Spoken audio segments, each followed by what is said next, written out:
Hi everyone, it's Ileana and I have a card to share with you today. This card was inspired by my friend Elena Kraus. She had posted her version of this card on Instagram and I commented to her that I just loved it, so she ended up sending it to me.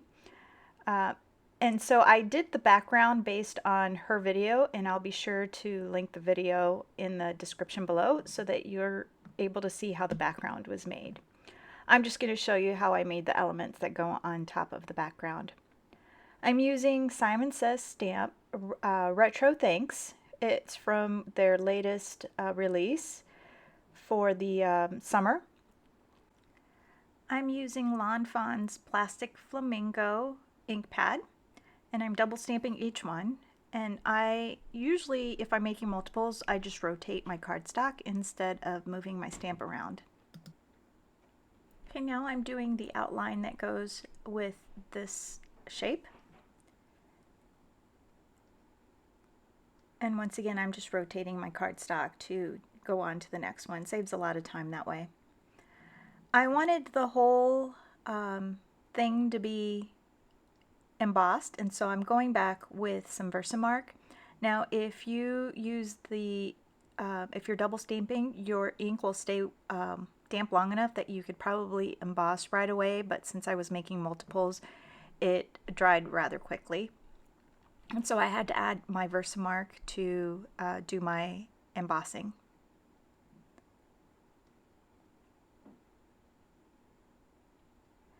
And once everything's embossed, I am going to trim everything out with my scissors. I'm just going to fussy cut. These do come with coordinating dies, but I want to use the dies for a different purpose, and so I'm just going to fussy cut them.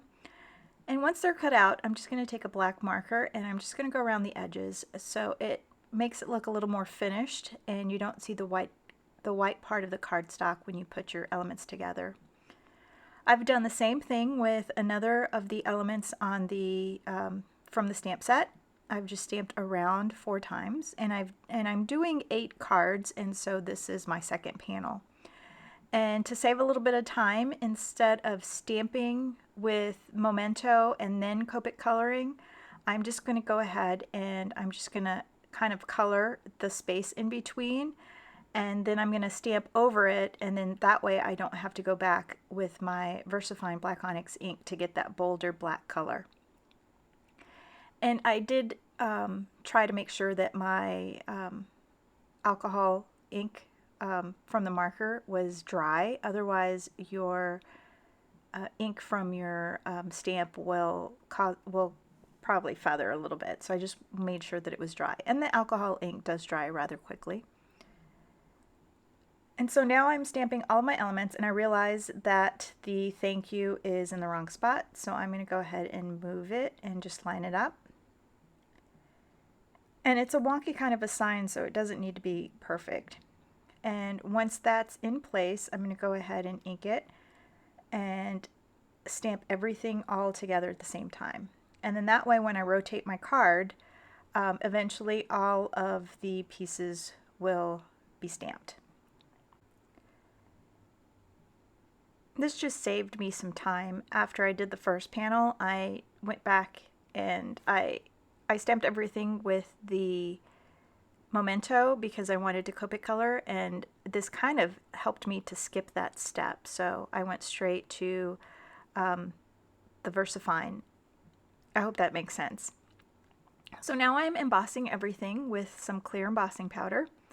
I like the way that the little pieces are all shiny when you place them all together. What I'm going to do now is make my own silver background paper so that I could cut my pieces from that, my die pieces that I'm going to use.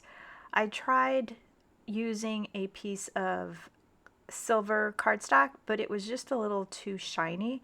I wanted something a little more muted, and so I'm just using this generic brand of silver embossing powder. It's from Recollections, and this little jar has lasted forever. And I did 2 layers just because the first layer by itself was kind of like orange peel. It wasn't smooth, and so I did 2 layers of the embossing powder just so that I had more of a flat finish. I'm just adhering my pieces together.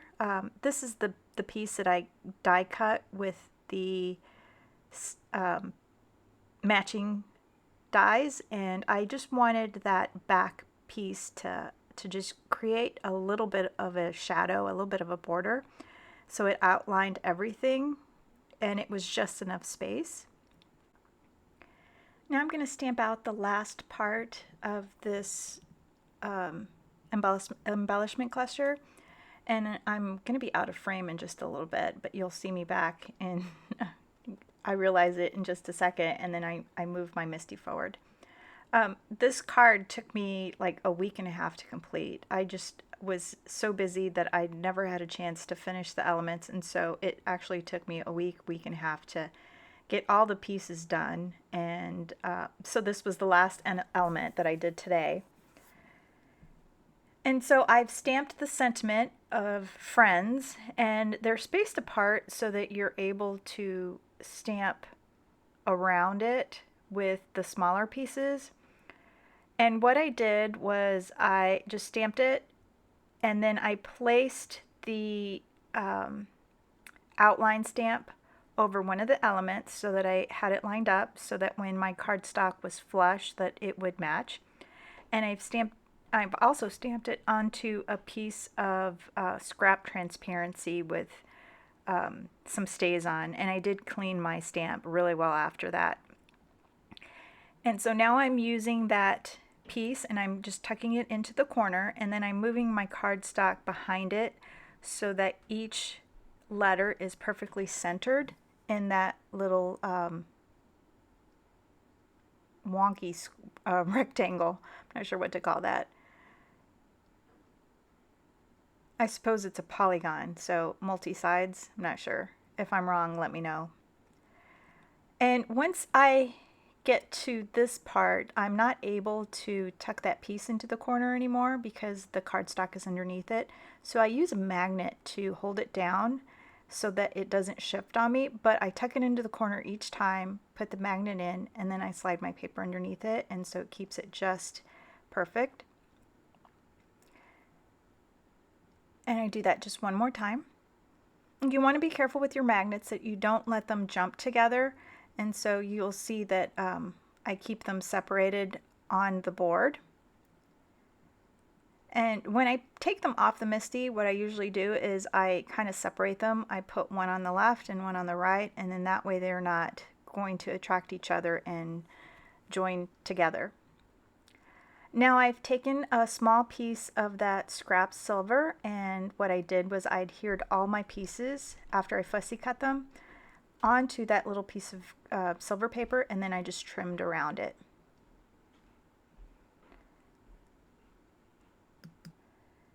And now that I know where I just about want all my pieces to lay, I'm going to stamp the pole that each of these signs will sit on top. And I went through all my stamp sets and I looked for something that would make an interesting pole, and what I ended up finding was a Close to My Heart stamp set. And this stamp set came from the Pemberley workshop. It was one of those kits that you can buy, and it's just kind of like, it looks like a rope, and so I thought that if I stamped it twice I could make it look like a swirly pole. And what I'm doing is I'm stamping it with some silver embossing, silver ink, and this silver ink is from Delicata. It's called Silvery Shimmer. And I'm putting my cardstock back into the corner, but then I'm bringing it down just a little bit so that when I stamp it again, the gap in between that you see there will be covered up, so it'll look like a swirly pole.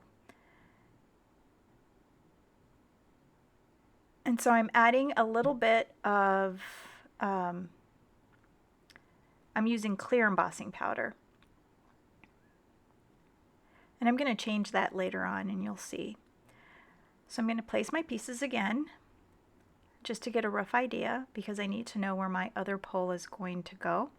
And I couldn't find another stamp that I could use to create that pole. And the one that I'd already used was a little bit too thick. This was a smaller sign. And what I decided to do is I'm just going to take my Versamark marker and I'm just going to draw a straight line. I just used the bullet tip of my marker to draw a straight line, and then I'm just going to put some more silver embossing powder on it. And once I get this all finished, I realized that that pole is a lot shinier than the other pole. And I end up stamping it again because I haven't moved my stamp. I'm just going to stamp it again with some Versafine, with some Versamark, and just ink over it and then put some more embossing powder. I found lately that I usually keep my stamps on my MISTI until my project is completely done. And lucky enough to have more than one MISTI, just because, you know, I can. And now I'm going to attach all my pieces to my card front with some foam tape. And once all my pieces are together, I'm just going to adhere the whole panel to the front of the card. And I did use my stitch rectangles from Lawn Fawn to cut down my panel. And then I'm just going to trim off this little bit that's overhanging. Thanks so much for sticking with me till the very end, and I'll be sure to link the video to Alina's beautiful card so that you can see how I made the background. Thanks so much for watching, and be sure you give this video a thumbs up and be sure to subscribe. And head on over to my blog so you can have the latest updates on what we're up to. I hope you have a great day. Thanks.